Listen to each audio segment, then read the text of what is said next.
Assalamu alaikum wa rahmatullah wa barakatuh. Paix sur ceux qui suivent la guidée. Paix et bénédiction sur le prophète sallallahu alayhi wa sallam, sur ses compagnons, ses amis, sa famille, ainsi que sur tous ceux qui le suivront de bonne foi jusqu'au jour du jugement. Alors je viens d'écouter en direct l'interview de Laurent Alexandre sur la chaîne YouTube Thinkerview avec un logo d'un cygne noir. Très très intéressant. Elle est sur mon mur Facebook pour ceux qui n'ont pas vu juste avant ce message-ci. Donc c'est extrêmement intéressant, d'autant plus que quand on l'écoute, on réalise à quel point on est malheureusement perdu dans des débats complètement dépassés. On parle de burkini, on parle de viande halal, etc. En fait, malheureusement, on se laisse embarquer par les islamophobes et par les représentants officiels des musulmans dans des débats en fait qui sont complètement inintéressants, qui ne nous concernent pas, au lieu de nous concentrer sur les grands débats aussi bien religieux que profanes. Profanes pourquoi? Parce que nous vivons ici-bas. Et donc, pour le moment, c'est très important de savoir comment gérer nos vies terrestres par rapport à notre argent, notre éducation, nos commerces, etc., etc. C'est évidemment des sujets très délaissés par tous les musulmans, par les mosquées et tout. Mais bon, on ne va pas pleurnicher dans les chaumières. Justement, diverses personnes sont peut-être là pour faire contrepoids à travers des audios, des écrits, etc. Donc il vaut mieux travailler que se plaindre. Alors, moi évidemment, j'espère que un fan de Laurent Alexandre lui transmettra cet audio. Euh, pour me présenter brièvement, parce que je suppose que M. Alexandre ne me connaît pas. Donc, j'habite à Bruxelles, je suis belge, j'ai 44 ans. Je suis de confession musulmane depuis à peu près 25 ans. Euh, je suis quelqu'un très à l'écoute et très attentif à tout ce qui se passe à tous les niveaux, économique, euh, électricité verte, intelligence artificielle, etc., etc.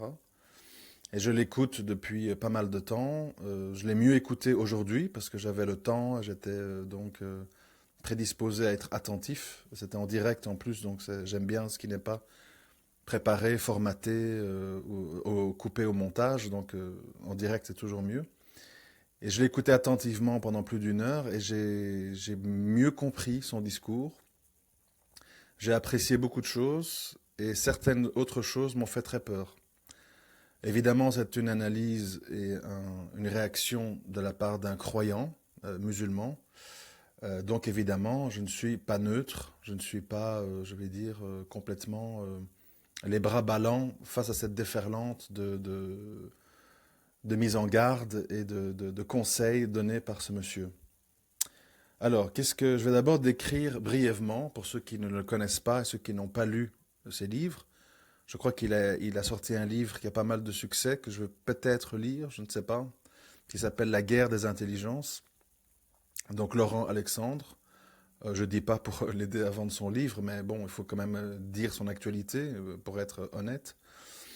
Et donc c'est un monsieur qui s'intéresse à l'avenir, à l'avènement de l'intelligence artificielle, et qui a le mérite, effectivement, qui a le mérite de se poser des questions sur quelles vont être les conséquences et les effets pour la vie des hommes. Parce que ça va amener beaucoup de changements. Il émet des hypothèses, il émet des conseils, il émet presque des prophéties, entre guillemets, euh, qui sont sujettes à commentaires. C'est ce que je fais aujourd'hui. Après, si vous voulez mieux connaître le personnage, il faut un petit peu se donner du mal, taper son nom dans YouTube, dans Wikipédia, Laurent Alexandre, pour mieux comprendre son discours et son idéologie. Parce qu'il y a quand même une idéologie pour moi derrière tout ça, même si je suppose, ce monsieur va dire que non. Alors, je vais d'abord commencer par pas qui me plaît, ce que je trouve intéressant, que ça me plaise ou non d'ailleurs. Ben, ce monsieur dit que dans le monde à venir, ben, je vous demande d'être, vous tous qui écoutez en ce moment, d'être attentifs parce que je suppose que vous n'allez pas tous faire la démarche de comprendre son discours. Donc, Moi, je vous propose de vous faire un résumé, donc ça vous fera gagner du temps. Donc, il faut être attentif.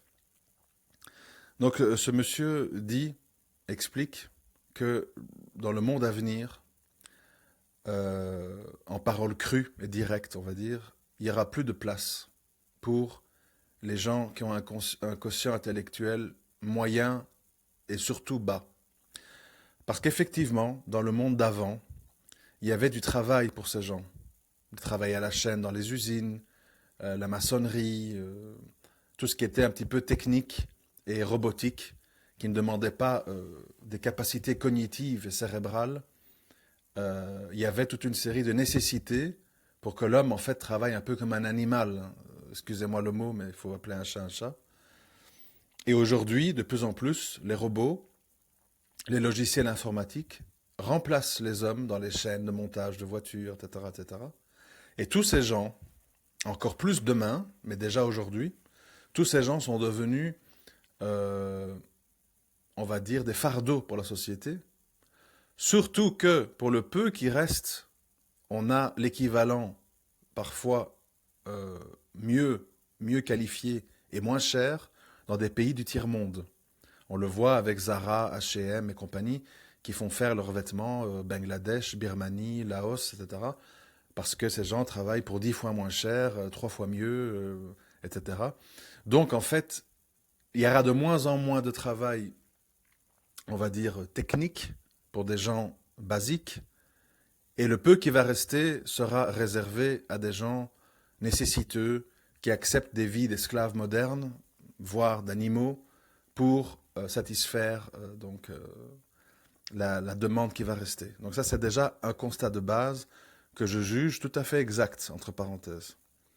Deuxièmement, autre chose qu'il dit qui est très bien, il dit, en ce moment, on fait tout l'inverse de ce qu'il faut faire, en principe. On est occupé à favoriser dès l'école les gens déjà riches, déjà intelligents, déjà favorisés par la vie, en les rendant encore plus riches, encore plus intelligents et encore plus favorisés. Puisqu'il cite les écoles Montessori, qui sont des écoles donc un petit peu d'élite, hein, avec toute une série de concepts pour faire travailler la créativité chez les enfants, maximum 10-15 élèves par classe, toute une partie, c'est tout un concept, il faut aller faire des recherches sur ce qu'est l'école Montessori. Mais les écoles Montessori sont des écoles privées qui coûtent 2, 3, 400 euros par mois aux parents. Donc, c'est des écoles réservées à un certain type de gens. Les autres, les gens des banlieues, les gens du peuple, la masse, sont agglutinés dans des classes de 30 élèves, dans des classes où le maître n'a plus d'autorité, où les cours sont inintéressants, par des professeurs démotivés, mal payés, mal considérés et maltraités. Et donc, par effet mathématique, la classe populaire s'enfonce dans l'ignorance, s'enfonce dans l'abêtissement général et navigue entre Snapchat, Hanouna, Arthur, Booba, etc. Évidemment, plus un peu de chichon. Donc évidemment, à la sortie, on a des espèces de zombies complètement gaga qui, dans le monde à venir, seront complètement exclus. C'est un constat que je partage. Donc je cite tout ce que je partage. Et donc évidemment, Monsieur Laurent Alexandre dit il faut réagir, il faut réagir, mais il dit qu'il faut réagir pourquoi? C'est là que ça devient intéressant pour moi. Il dit qu'il faut réagir parce que sinon, toute cette masse de gens exclus, remplacés par ou de la main-d'œuvre bon marché dans les pays pauvres ou des robots, puisque des robots, selon lui, je m'y connais pas assez, mais j'en doute pas que ça soit vrai, seront capables de faire la comptabilité, seront capables de conduire des camions, etc., etc. Donc, tous des boulots effectivement très pénibles, hein, conduire des Clarks dans les hangars, enfin, toutes des choses qui, pour le moment, emploient des gens simples d'esprit ou non instruits, vont être robotisés parce que plus fiables, moins chers, plus précis, moins de syndicats, moins de grèves. Enfin, il ne faut pas être un génie pour comprendre qu'évidemment, la tentation sera énormissime pour les patrons d'adhérer à ça, et plus encore. Moi, j'ai parlé dans un audio il y a un mois ou deux, qui s'intitulait De la pornographie aux robots sexuels, où moi je suis absolument convaincu, je le signe aujourd'hui, et Allah fait ce qu'il veut, que les robots sexuels auront un succès planétaire, que ça va être la norme. Et pour moi, en tant que musulman, je fais un lien entre ça et le hadith de la fin des temps qui parle de 50 femmes pour un homme. Pourquoi? Parce que la femme ne peut pas se contenter longtemps d'une relation non amoureuse avec une machine puisqu'elle est moins physique, elle est plus cérébrale et émotionnelle. Donc beaucoup d'hommes, pour pas avoir d'ennui, pour pas avoir d'emmerdeuses, pour pas avoir de féministes et de capricieuses, vont adhérer aux robots sexuels plus facilement parce que, surtout pour des gens un peu basiques, le but est simplement avoir une femme à ses côtés qui a des formes et qui assouvit des besoins sexuels, tandis qu'une femme a besoin d'échanges affectifs, de dialogue, de profondeur, de sincérité, de rassurance et évidemment d'enfantement, etc. Enfin bref, pour toutes ces raisons, je m'avance un petit peu, mais bon, voilà, après bien sûr, qui suis-je? Personne. Allah fait ce qu'il veut, mais ça me paraît logique de penser que les robots sexuels vont beaucoup remplacer les femmes chez beaucoup d'hommes qui sont célibataires endurcis, ou, etc. Et que donc beaucoup de femmes seront laissées pour compte dans le monde des mariages, etc.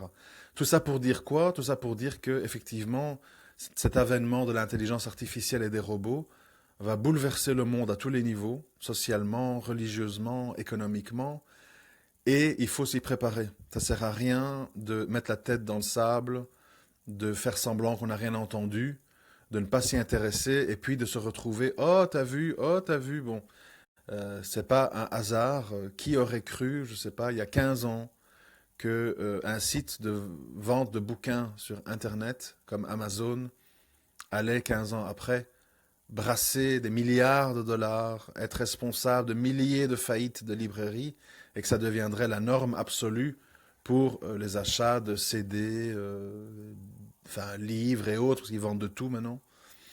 Et voilà, le monde change et il change vite. Et il suit une trajectoire. Bon, ça, c'est les constats. D'autres gens le font beaucoup mieux que moi. Moi, ce qui m'intéresse, en fait, c'est la suite. La suite, c'est que, au fur et à mesure du dialogue, Monsieur Laurent Alexandre, que d'ailleurs j'ai oublié de préciser parce que peut-être, puisque lui y attache beaucoup d'importance, j'en ai jamais parlé, mais puisque lui y attache beaucoup d'importance, dans mon cas, je suis quelqu'un qui a un QI de 134.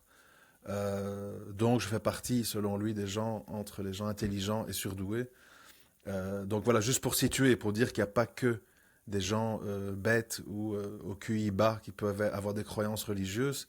Il y a aussi des gens qui sont qualifiés de surdoués qui peuvent être croyants. Je le dis juste parce que il a beaucoup insisté là-dessus dans son interview, donc comme ça, s'il entend, il peut savoir à qui il parle. Et justement, la suite, c'est là que ça m'inquiète un peu plus. Parce que la suite, c'est que je comprends que la motivation de M. Alexandre à vouloir qu'on éduque la masse populaire, c'est pas un désir très humaniste, très humain, très, comment je vais dire, désintéressé. Le but profond, c'est, et je pense qu'il a raison d'ailleurs, le but profond, c'est d'éviter des révolutions, des effusions de sang et effectivement des millions de laissés pour compte, comme on le voit en Afrique avec les réfugiés qui arrivent ici, mais ça va être à l'intérieur des pays, des millions de laissés pour compte qui décident de se rebeller contre une élite intellectualisée qui est très bien personnifiée, effectivement, comme le dit Laurent Alexandre, par la personnalité Macron. Macron, c'est l'archétype de l'homme du futur, c'est-à-dire euh, maigre, cérébral, sans humour, un peu maladroit, un peu robotique, technique, pragmatique, manquant de chaleur, etc. C'est typiquement l'homme de demain qui va d'ailleurs fortement ressembler à un robot. Moi, quand je vois Macron, je vois un robot, je vois une machine. Quand je voyais Sarkozy, je voyais encore un homme. Il avait des petits tics nerveux, il faisait des petites blagues, il ricanait, etc. Quand je vois Macron, je vois une machine qui a de temps en temps des petits ratés quand il dit une parole de trop ou un mot un peu insultant. C'est parce qu'il ne réalise pas, comme une machine, que humainement il dit des choses choquantes. Mais bon, ça c'est un autre débat. Et, euh, et donc, en fait, dans ce monde, tous ces gens, toute cette élite dans laquelle on retrouve Monsieur Attali, tous les adeptes du transhumanisme, du mondialisme, etc. Tous ces gens, en fait, se disent, bon, on va foncer, on va moderniser, on va innover, mais qu'est-ce qu'on va faire? Qu'est-ce qu'on va faire de cette masse populaire, de tous ces gens qui sont là, qu'il faut nourrir, qu'il faut distraire, qu'il faut occuper? Et c'est pour ça qu'il y a le projet qui est lié, évidemment, qu'il y a le projet d'un revenu universel.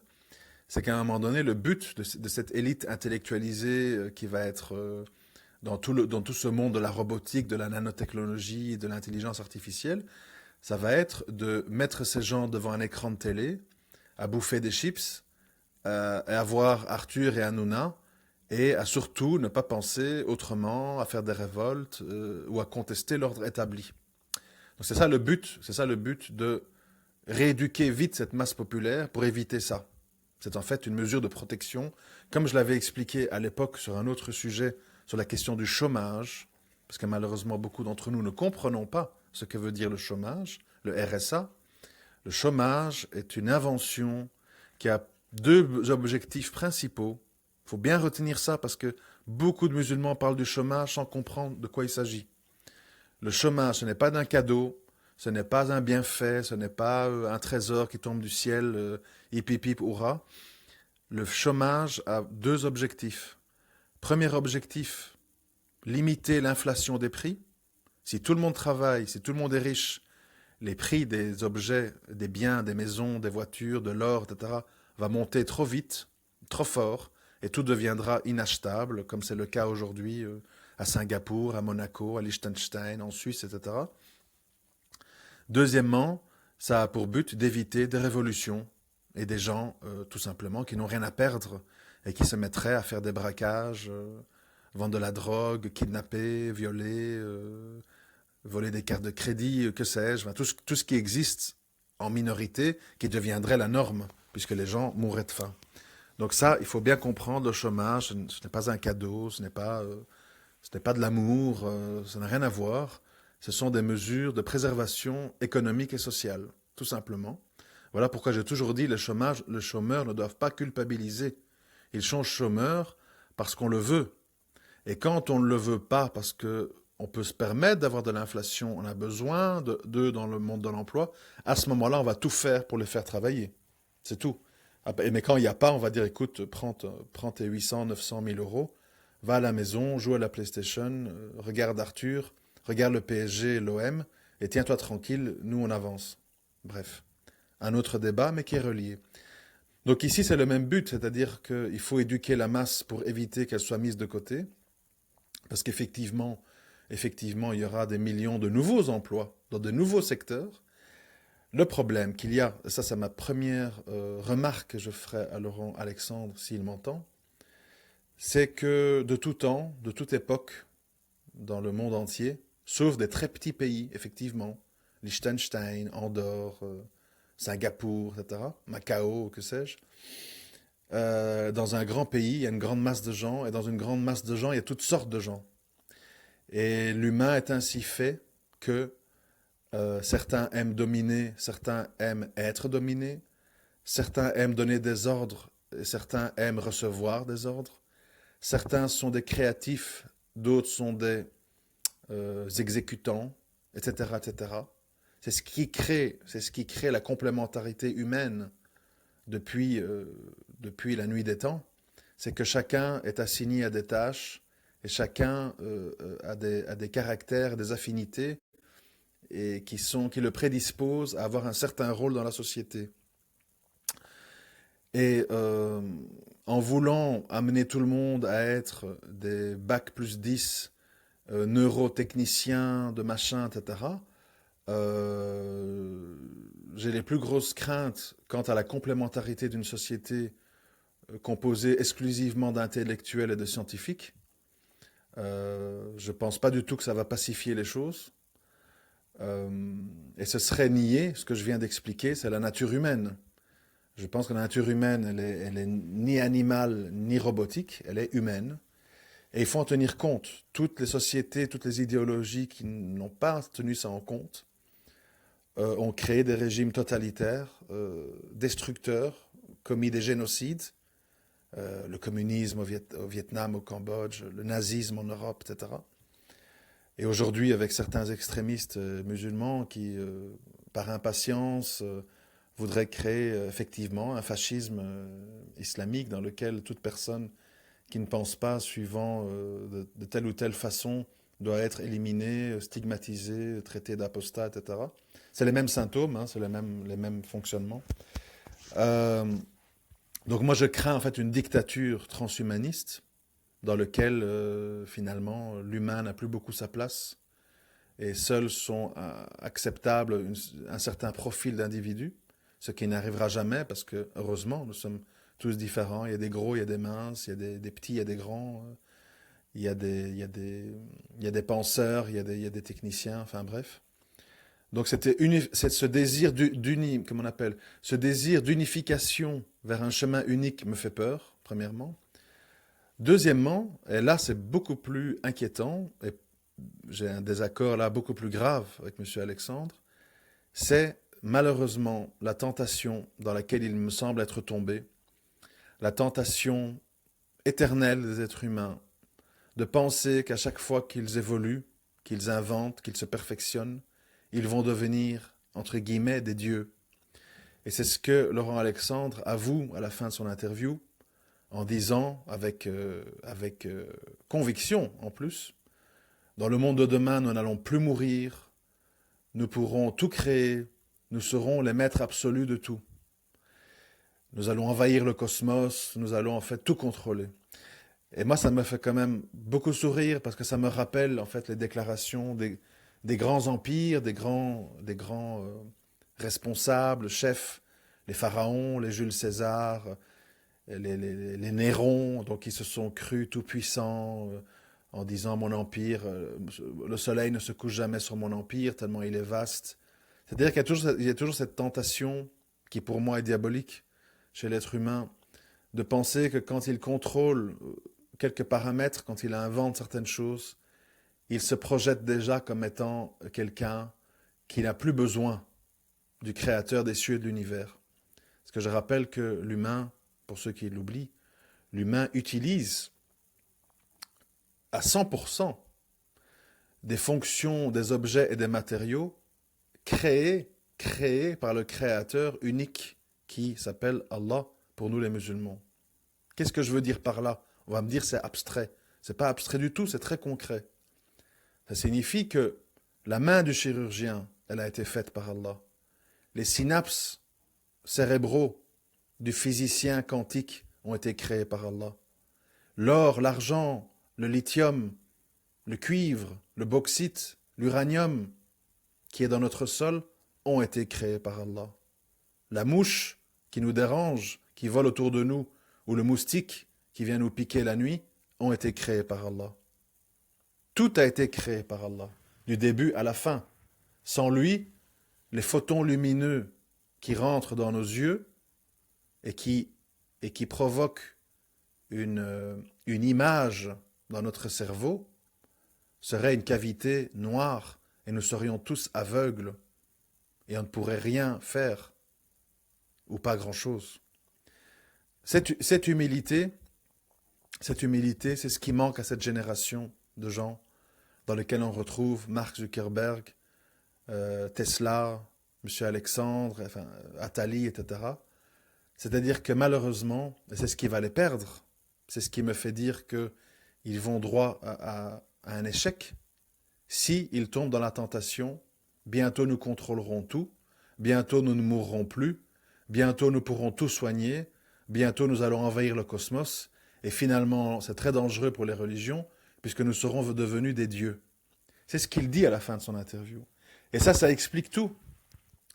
C'est-à-dire que c'est une démarche qui, au départ, semble juste, semble honnête, semble intéressante, mais malheureusement l'issue, comme ça a toujours été le cas, c'est une issue d'orgueil, de dominance, d'arrogance et de refus, par orgueil, d'admettre que sans le Créateur des cieux et de l'univers, nous ne sommes absolument rien.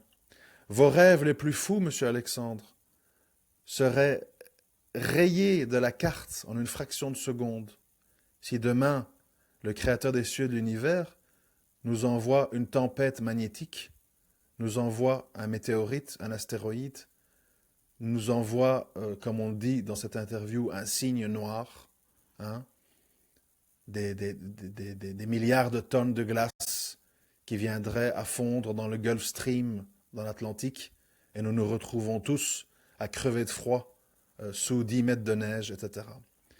Moi, j'appelle les gens à la lucidité, à l'humilité, à l'honnêteté.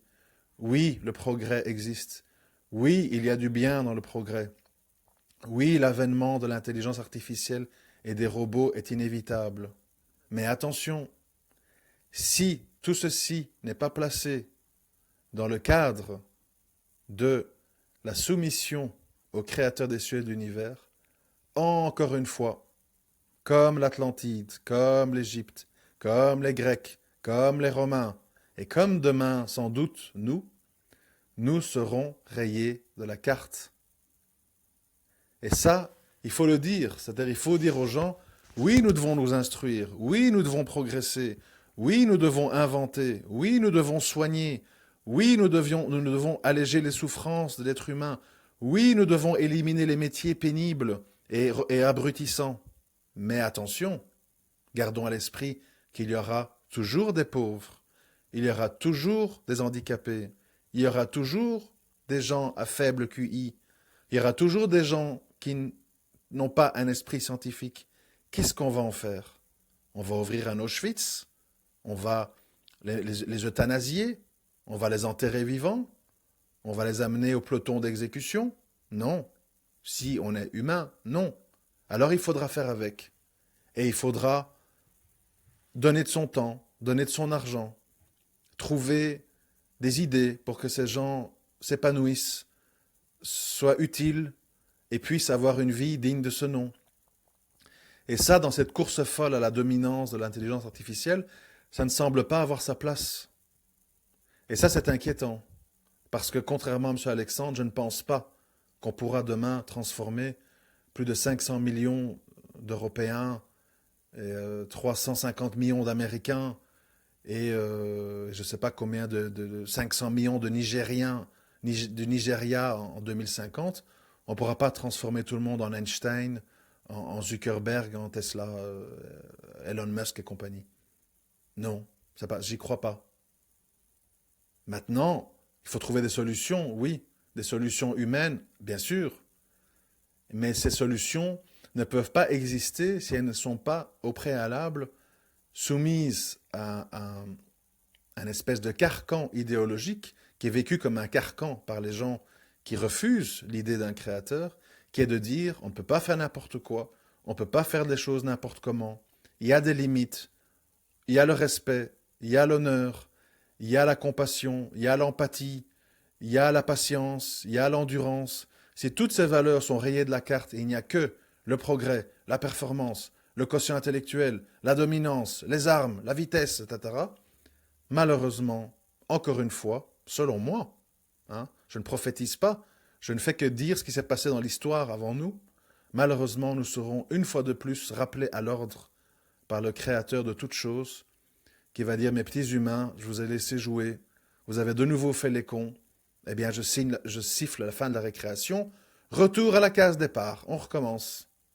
Comme après l'Atlantide, comme après les pharaons égyptiens, comme après la Grèce antique de Platon, comme après les Romains avec Caligula, Néron et compagnie, chaque fois on repart à zéro.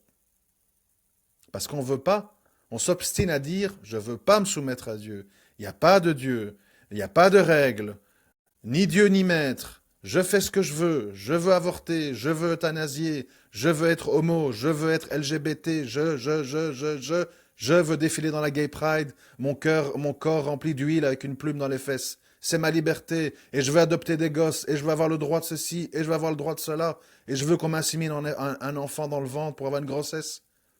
L'homme roi, l'humain roi. On répète sans arrêt la même erreur.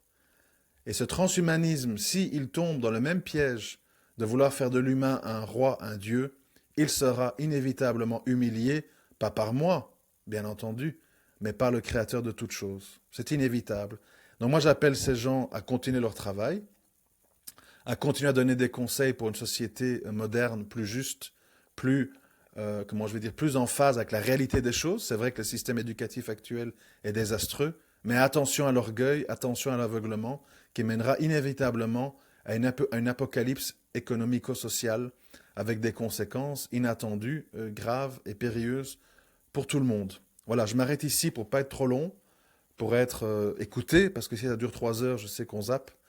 Donc, si quelqu'un a accès, contact à Monsieur Laurent Alexandre, ce serait gentil de lui transmettre ce message. Et s'il a envie, il écoutera. S'il n'a pas envie, au moins ceux qui me suivent auront mon avis sur la question. À très bientôt. Je vous remercie de m'avoir écouté. Assalamu alaikum wa rahmatullah wa barakatuh.